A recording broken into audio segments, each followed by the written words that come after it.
On évoque le pouvoir d'achat, le gouvernement qui souhaite donc imposer la vente des carburants à prix coûtant à la grande distribution. D'ailleurs, a priori, ça va être mis en place. Michel-Édouard Leclerc a dit OK, Système U également. Margot Faudéré d'Europe 1 nous a rejoint. Bonsoir Margot. Bonsoir, Concrètement, quel impact aurait cette mesure de vente du carburant à prix coûtant pour le portefeuille du consommateur? Eh bien, a priori, cela aurait un impact très marginal. En réalité, les distributeurs comme Carrefour, Intermarché et Leclerc font peu de marge sur le carburant, 1 à 2 centimes par litre. Donc vendre le carburant à prix coûtant, c'est-à-dire sans faire de marge, c'est faire gagner 1 à 2 centimes par litre aux consommateurs. Prenons un exemple, si vous faites un plein de 50 litres, eh bien c'est une économie de 50 centimes à 1 euro sur le litre, autant dire que c'est très limité. C'est d'ailleurs pour cette raison que le président de la République a aussi annoncé vouloir chercher la marge du côté des raffineurs. Difficile de savoir si ça aboutira et ce que cela permettra comme économie. Mais à côté de ces dispositifs, Emmanuel Macron a aussi annoncé une mesure ciblée. C'est une aide de 100 € pour les 50% des Français les plus modestes et qui utilisent leur véhicule pour aller au travail. Et selon les calculs de Bercy, ce chèque représentera une économie de 20 centimes d'euros par litre pendant 6 mois pour un automobiliste moyen, c'est-à-dire qui parcourt environ 12 000 km par an.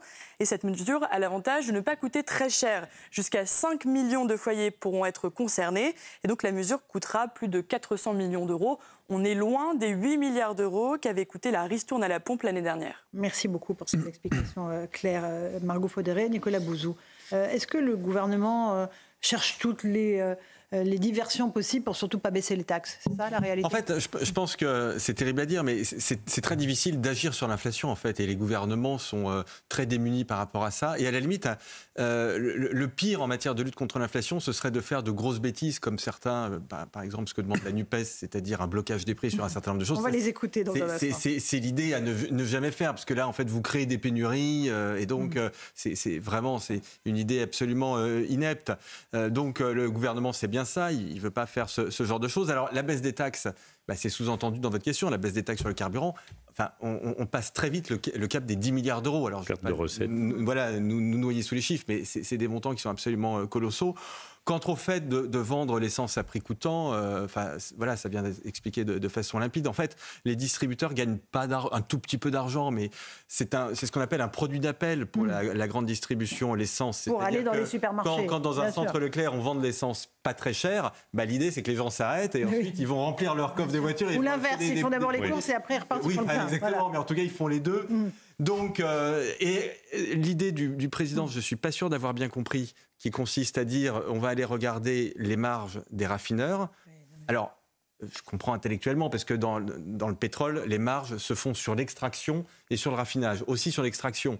Mais je vois mal l'administration française aller voir un champ de pétrole au Nigeria pour dire vous gagnez trop d'argent, ou une usine de raffinage, alors il y en a quelques-unes en Europe, mais pour leur dire voilà, il faut que vous baissiez les marges. Vous voyez, tout ça peut pas exister à mon avis. Donc je pense que là, je ne suis pas systématiquement critique envers le gouvernement. Mais là, on est dans la com, voilà, et tout ça n'a pas d'impact. Enfumage, Éric Revel. Oui, alors je suivais avec beaucoup d'attention le raisonnement de Nicolas, mais il y a un point sur lequel je ne suis pas d'accord. C'est qu'en fait, les taxes, c'est 50-55% sur un prix d'essence, mais évidemment, plus le prix du produit, en l'occurrence le prix du litre d'essence augmente, plus l'État s'en met dans les fouilles. Donc, il y aurait peut-être, au-delà des sommes considérables que ça représente, je crois que c'est 40 milliards par an, il y aurait peut-être quand même eu, mon cher Nicolas, une réflexion à mener par le gouvernement, à savoir si les Français ne pouvaient pas bénéficier un peu de l'inflation des rentrées fiscales que génère l'inflation sur le prix de l'essence. C'est-à-dire rendre un peu... Et donc vous êtes de la France Insoumise, Éric Revel? Non, pas du tout. Parce qu'il a trouvé ça inepte, Nicolas Bouzou. Non. Mais budgétairement, ça passe des pas. prix bloqués. Non, je ne parle pas de prix bloqués du tout. Je dis il y a un delta. Ouais. Puisque l'inflation est forte sur le... on s'entend un petit mot, Nicolas, puis on va écouter. Allez, je donne le contre-argument pour le plaisir, mais il est quand même,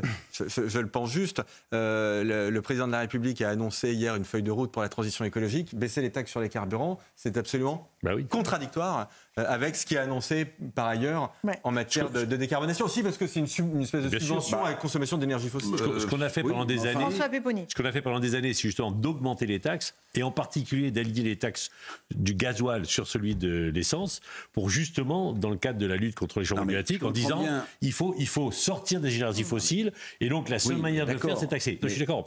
Et puis après, il y a des comptes. Oui. Dire on va baisser les taxes, donc les écolos seront tous contre en disant c'est scandaleux, alors que le président va annoncer un plan exceptionnel, non, on n'est pas d'accord. Et deuxièmement, c'est une perte de recettes pour Bercy. Or, dans l'heure actuelle, Bercy ne peut pas se permettre de prendre 1 euro de recettes. Non, mais ça, on est d'accord. Mais simplement, du jour au lendemain, pardonnez-moi, messieurs, mais la plupart des Français ne pourront pas basculer et s'acheter une voiture électrique. Donc il faut bien qu'ils continuent à rouler thermique. Bien sûr. Non, Nicolas, moi, j'entends votre argument et globalement, économiquement, je suis assez d'accord avec vous, et même sur la cohérence. C'est-à-dire que le gouvernement ne peut pas d'un côté dire la priorité c'est la transition écologique et de l'autre côté subventionner l'essence. Mais après, la question, elle est là où elle est vraiment politique, c'est quelle est la priorité première du gouvernement. On se souvient quand même, au début de cette crise de l'inflation, il y a eu une aide énorme sur le carburant et ça n'empêchait pas le gouvernement, parce qu'il considérait que le pouvoir d'achat était la priorité et prédominait sur la question de transition écologique. Et moi, je pense qu'en fait, il faut regarder l'inflation. En fait, on la regarde à chaque fois par silo. C'est-à-dire qu'on regarde les taxes sur l'essence, on regarde Mais en fait, il faut regarder ça. Non, mais pour les Français, ils ne regardent pas l'essence. Et en fait, c'est un tout. Regardez. Attendez, ça fait quand même 3 semaines qu'on a des émissions tous les jours pour à la fin arriver à une solution qui est de faire un gain entre 50 centimes et 1 euro par plein d'essence. Mais ça ne change rien au pouvoir. Non, mais ça ne change rien au pouvoir d'achat des Français. Et donc moi je pense qu'en fait. Laissez-moi terminer mon raisonnement. Mais non, la fin de mon raisonnement. Mais de la même manière que. Mais de la même manière, je disais tout à l'heure que je trouve qu'il y a une obsession sur le pétrole. Il y a plein d'autres leviers, il y a plein d'autres produits sur lesquels on peut jouer sur les marges. On a l'impression qu'il n'y a que les grands méchants loups du pétrole. Alors demain, si les grands méchants loups du pétrole vendent à perte, les Français seront tous riches. C'est faux. Non, mais ce n'est pas vrai. Et du coup, moi je suis convaincu qu'en fait, il y aura une solution qui est de regarder de manière honnête, puisque de toute façon, au-delà du contexte inflationniste, on dépense beaucoup trop, et même le projet de loi de finances qui sera présenté demain au Conseil des ministres explose de partout et on n'arrive pas à faire rentrer les dépenses.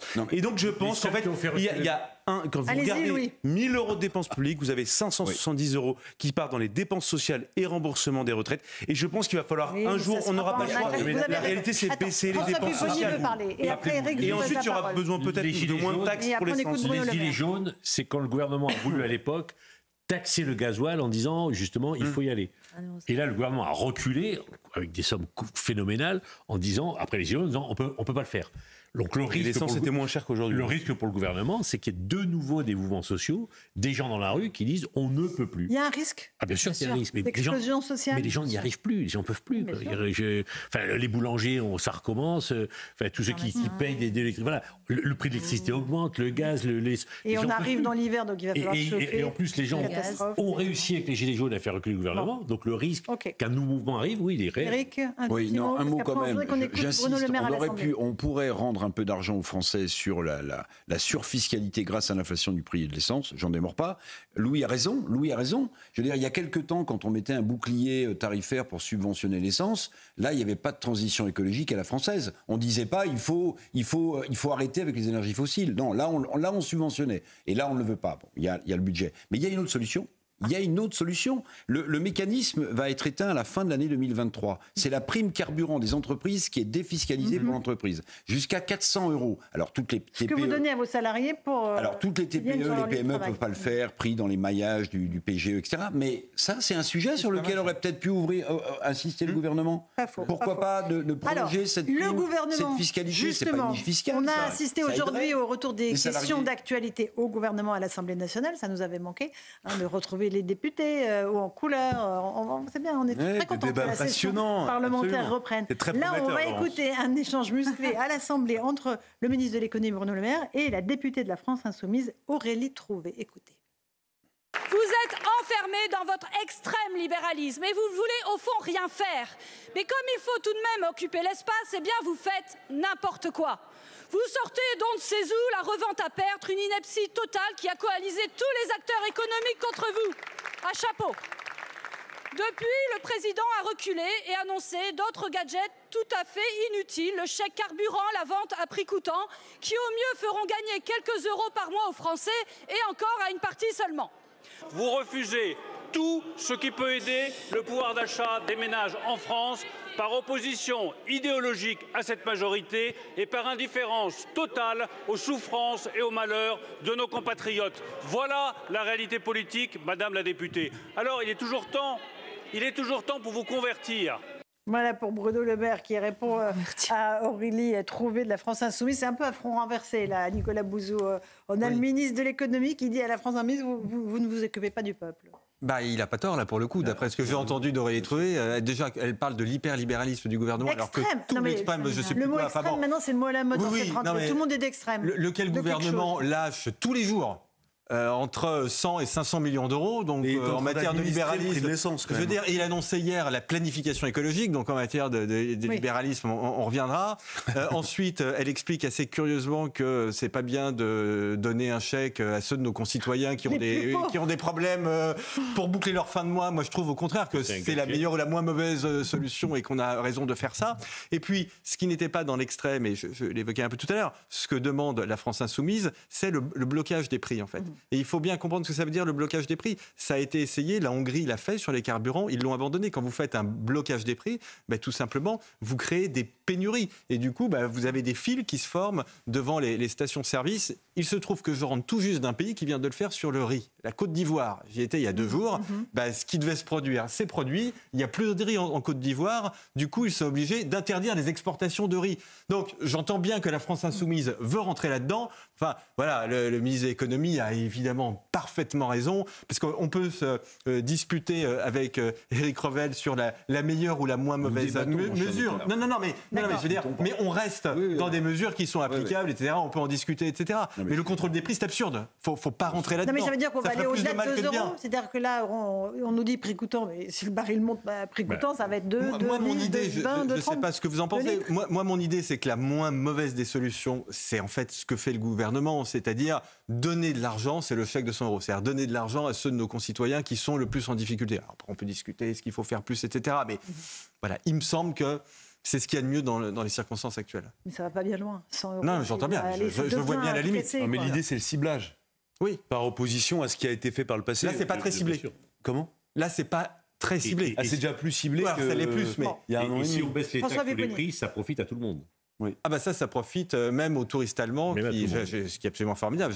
Heureusement, les touristes allemands viennent en France, mais un touriste allemand qui vient, pardonnez-moi pour le cliché, mais faire le plein de sa BMW en France, il bénéficie de la baisse de taxes qui est financée par le contribuable français. Donc ça va pas. Ça, c'est pas une bonne idée, effectivement. Et sur le front de l'inflation, ça risque pas d'aller beaucoup mieux dans les prochaines semaines. Si, je pense que l'inflation en tant que telle, c'est-à-dire la hausse des prix, elle va progressivement se calmer, mais il ne faut pas confondre l'inflation et les prix. C'est-à-dire que les prix resteront hauts. Les prix, le niveau des prix, moi je pense, je peux me tromper bien évidemment, mais je pense qu'on ne retrouvera pas globalement le niveau de prix d'avant. Voilà. Donc, mais ça fait longtemps qu'on nous dit ça, ça fait 20 ans que les prix montent. Avant l'euro, c'était mieux. Puis ça monte. C'est vrai que c'est terrible. Ok, merci beaucoup Nicolas Bouzou. 18h30, le rappel des titres de l'actualité avec Simon Guillain.